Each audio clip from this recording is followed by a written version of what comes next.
اعوذ باللہ من الشیطان الرجیم بسم اللہ الرحمن الرحیم الحمدللہ۔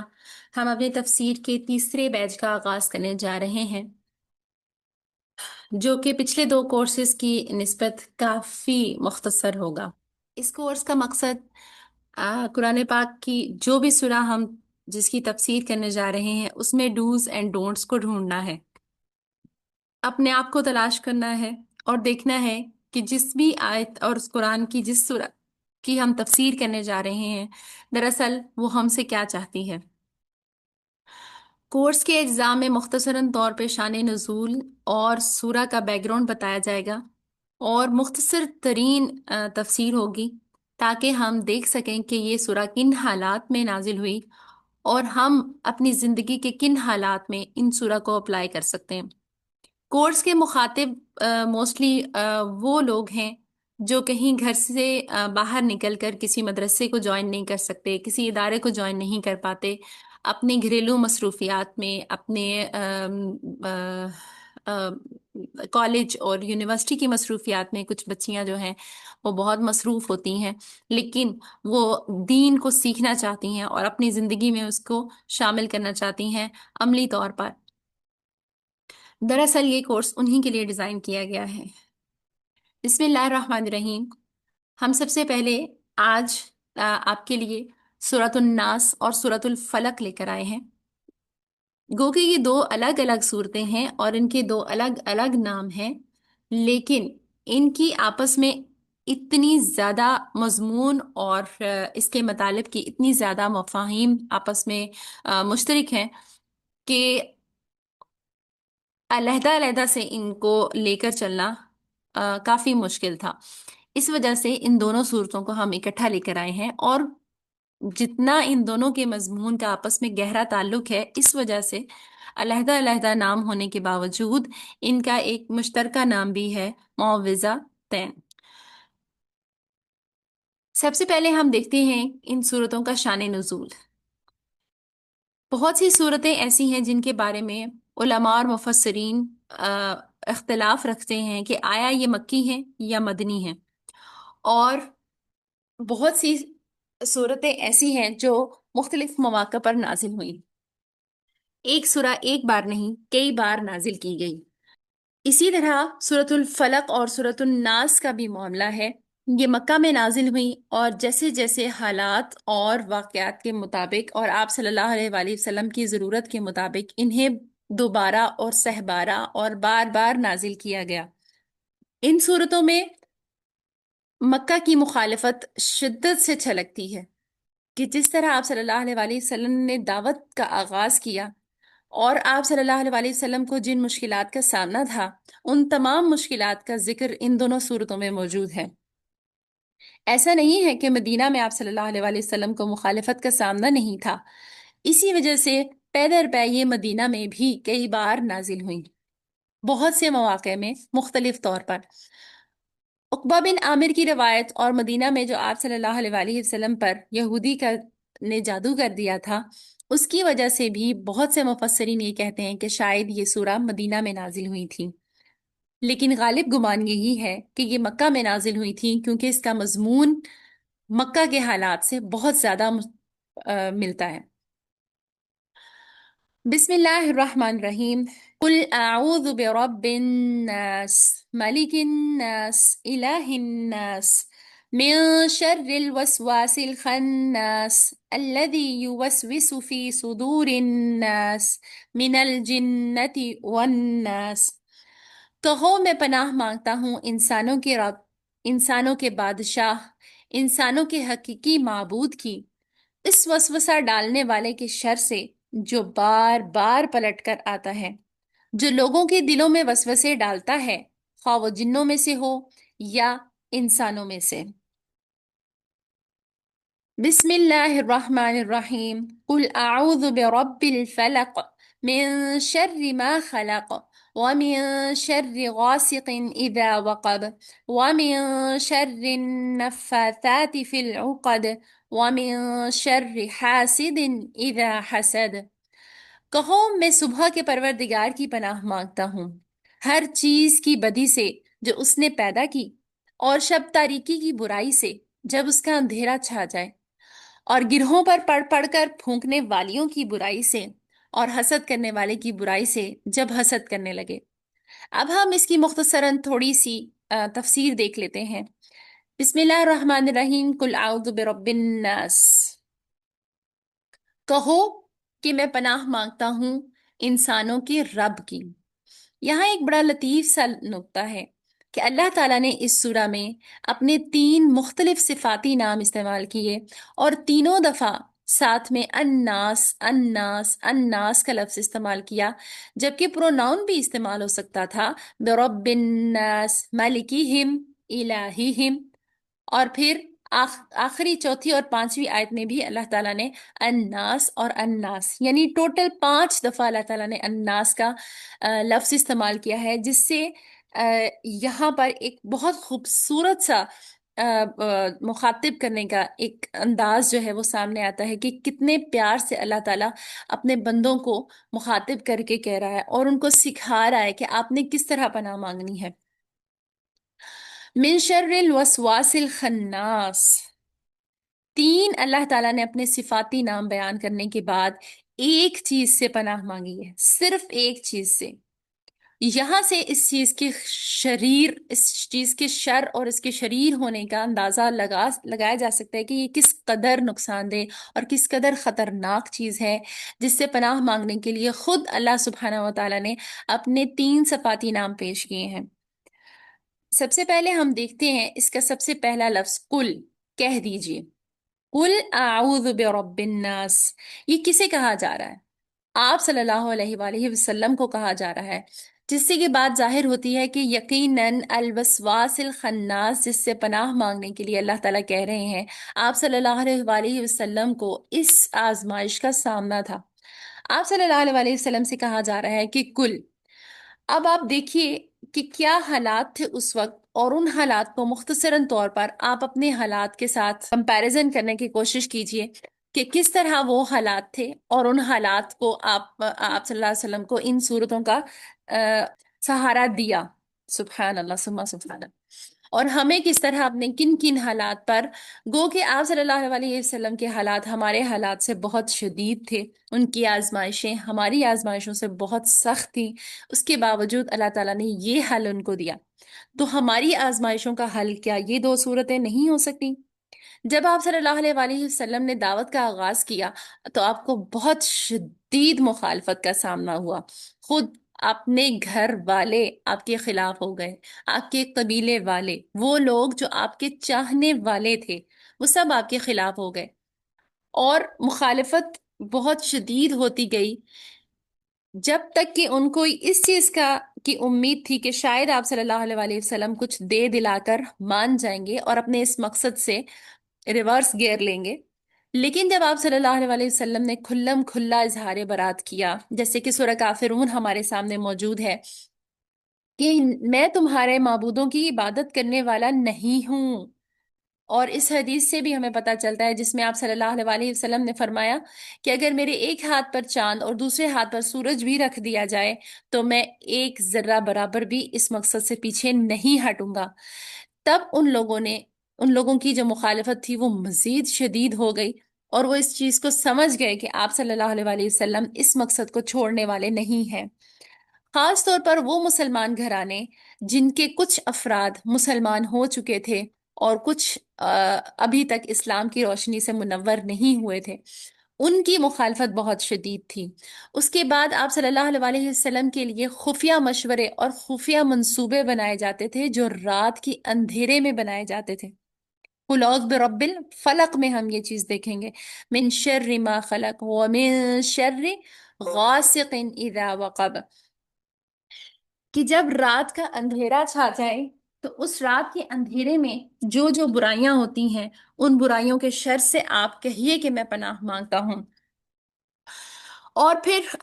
اس وقت جب آپ صلی اللہ علیہ وسلم آپ صلی اللہ علیہ وسلم کا مبعوث فرمایا گیا، اس وقت رات کے وقت اور بہت سے گناہ تھے جو اس عرب قبیلے میں ہوا کرتے تھے، جیسے ناچ گانا، اور رات کے وقت یہ لوگ ایک دوسرے کے وہاں سے گزرنے والے قافلوں کو لوٹا کرتے تھے، اور آپ صلی اللہ علیہ وآلہ وسلم سے ریلیٹڈ یہ کہ آپ صلی اللہ علیہ وآلہ وسلم کے خلاف قتل کے منصوبے بنائے جاتے تھے کہ کس طرح آپ صلی اللہ علیہ وسلم کو قتل کر دیا جائے، توبہ استغفر اللہ نعوذ باللہ، اور پھر بنو ہاشم کو پتہ بھی نہ چلے۔ پھر اس کے بعد قرآن کے خلاف وسوسہ اندازیاں کرتے تھے ایک دوسرے کے ساتھ کہ اگر آپ صلی اللہ علیہ وآلہ وسلم تو کسی طرح اپنے اس مشن سے پیچھے نہیں ہٹ رہے، تو قرآن کے بارے میں ایسی باتیں کہی جانے لگیں کہ شاید اس کے پاس کوئی کاہن آتا ہے، کوئی رات کے وقت جن ہے جو آپ صلی اللہ علیہ وسلم کے پاس آتا ہے اور اس طرح کی باتیں ان کو سکھا کے چلا جاتا ہے۔ پھر عوام کے دل میں وسوسے ڈالنے شروع کر دیے کہ دیکھو اگر تم آپ صلی اللہ علیہ وسلم کے پاس جا کے بیٹھو گے تو یہ تم پر جادو کر دے گا، یہ اپنی گفتگو کے انداز سے سحر زدہ کر دیتا ہے، اور جو بھی اس کی محفل میں جاتا ہے اپنا دین کھو بیٹھتا ہے۔ اور سب سے بڑی چیز من شر حاسد اذا حسد، کہ حسد کے حسد کی آزمائش کا بھی آپ صلی اللہ علیہ وآلہ وسلم کو سامنا تھا۔ وہاں کے عرب کے لوگ، نصارہ، یہودی، خاص طور پر یہودی، اور خود عرب کے مختلف قبیلے، ان کو پتا تھا کہ آخری نبی آنے والا ہے، اور وہ امید رکھتے تھے کہ شاید یہ نبی ہمارے قبیلے میں سے آئے گا۔ لیکن جب آپ صلی اللہ علیہ وآلہ وسلم کی بعثت ہوئی تو باقی سب قبائل اور باقی سب جو یہود و نصارہ تھے وہ مایوس ہو گئے، اور اس وجہ سے وہ آپ صلی اللہ علیہ وآلہ وسلم سے حسد کیا کرتے تھے۔ حتیٰ کہ خود ابو جہل اس چیز کا اظہار کرتا ہے کہ ہمارے اور اس قبیلے کے درمیان مقابلہ ہوا کرتا تھا، انہوں نے لوگوں کو ہدیے دیے تو ہم نے بھی لوگوں کو ہدیے دیے، انہوں نے لوگوں کو کھانا کھلایا ہم نے بھی لوگوں کو کھانا کھلایا، انہوں نے لوگوں کو سواریاں دی تو ہم نے بھی لوگوں کو سواریاں دی۔ پھر جب ہم ایک دوسرے کی ٹکر میں آ گئے عزت اور شرف میں، تو یہ کہتے ہیں کہ ہم میں ایک نبی پیدا ہو گیا۔ اب خود بتاؤ کہ ہم اس کے مقابلے میں ایک نبی کہاں سر لائیں؟ تو یہ ایک حسد کا اظہار تھا کہ وہ بہت زیادہ آپ صلی اللہ علیہ وآلہ وسلم سے حسد کرتے تھے۔ اس ٹائم پہ آپ صلی اللہ علیہ وآلہ وسلم کو فرمایا گیا کہ کل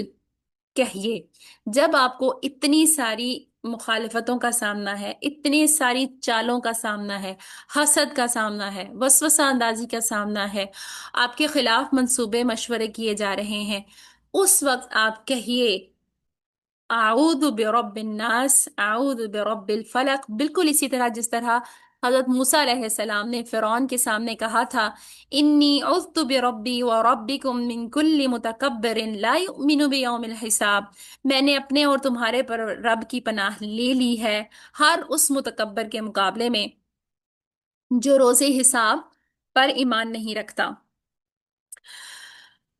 اور یہی حالات آپ صلی اللہ علیہ وسلم کے تھے، بے سر و سامانی کی حالت تھی۔ آپ صلی اللہ علیہ وسلم کے پاس کوئی بہت بڑا مجمع نہیں تھا، کوئی مجاہد، کوئی فوجی، کوئی ہتھیار نہیں تھے جن کے ساتھ آپ ان کا مقابلہ کر سکتے، بالکل بے سر و سامانی کی حالت تھی۔ تو یہ الفاظ بے سر و سامانی کی حالت میں وہی شخص کہہ سکتا ہے جسے رب اور مالک اور الہ پر پورا بھروسہ ہوتا ہے کہ وہ اس بے سر و سامانی میں بھی ان سب کے مقابلے میں میری مدد کر سکے گا۔ اس کے بعد آگے ہم دیکھتے ہیں الوسواس الخناس کا مطلب کیا ہے۔ یہ کیا چیز ہے جس کو اللہ تعالیٰ نے اپنے 3 صفاتی نام بیان کرنے کے بعد ایک اکیلی پورا سورہ میں اس ایک اکیلی چیز سے اللہ تعالیٰ نے پناہ مانگنے کو کہا ہے؟ آخر یہ کتنی خطرناک چیز ہوگی۔ الوسواس، الوسواس کا مطلب ہوتا ہے بار بار وسوسہ ڈالنے والا۔ ایک دفعہ ذہن میں بات ڈالی اور پھر تھوڑی دیر رکا اور کچھ عرصے بعد پھر وہی بات ڈالی، ذہن میں وہی بات ڈالی، وسوسہ، جیسے کہ اپنے خود اپنے لفظ کے اندر یہ تکرار پاتا ہے۔ اور الخناس جو ہے وہ خنوس سے ہے، یعنی ظاہر ہونے کے بعد چھپ جانا۔ تو جب ہم ان دونوں لفظوں کا باہم ترجمہ کرتے ہیں تو اس کا مطلب ہے کہ وسوسہ ڈال ڈال کر پیچھے ہٹنا۔ ایسا نہیں ہوتا کہ انسان ایک ہی دفعہ وسوسہ اس کے ذہن میں آئے، آ، بہت سے لوگ ایسے ہوتے بھی ہیں ویسے، لیکن بہت کم، کہ ایک ہی دفعہ اس کے ذہن میں وسوسہ آیا اور بس وہ کر گزرے۔ نہیں، انسان کے ذہن میں برائی کے لیے وسوسے کو بار بار بار بار بار بار ڈالنا پڑتا ہے۔ مختصراً ہم دیکھتے ہیں کہ وسوسہ کیسے کام کرتا ہے۔ وسوسہ انداز سب سے پہلے آپ کو کفر اور شرک پر آپ کے دل میں وسوسہ ڈالتا ہے، نبوت کے خلاف آپ بغاوت کر دیں، قرآن کے خلاف آپ کو کچھ اس طرح کی چیزیں سکھائے گا، عالم دین کے خلاف آپ کے دل میں نفرت پیدا کرے گا، اور آپ کو کفر اور شرک کے جو اعمال ہیں ان پر کرنے کے لیے آپ کے دل میں وسوسہ اندازی کرے گا، اور آپ فوراً سے اس کو جان لیں گے کہ نہیں، میں ایمان والا مسلمان شخص ہوں، میں یہ وسوسہ ہے اور مجھے اس سے اللہ کی پناہ مانگنی چاہیے۔ آپ اس سے بچ جاتے ہیں تو پھر وہ آپ کے دل میں بدعات کا شوق پیدا کرتا ہے، بدعات کے معاملے میں آپ کے دل میں وسوسے پیدا کرتا ہے۔ چلو نیکی ہی تو ہے، اچھا قرآن ہی پڑھنا ہے، اس طرح پڑھ لیں، چلے نماز ہی پڑھنی ہے، اس میں یہ اس طرح آپ پڑھ لیں، اس طرح نہیں تو آپ ایک اللہ کی راہ میں دینا ہے، نظر و نیاز ہی کر لیں۔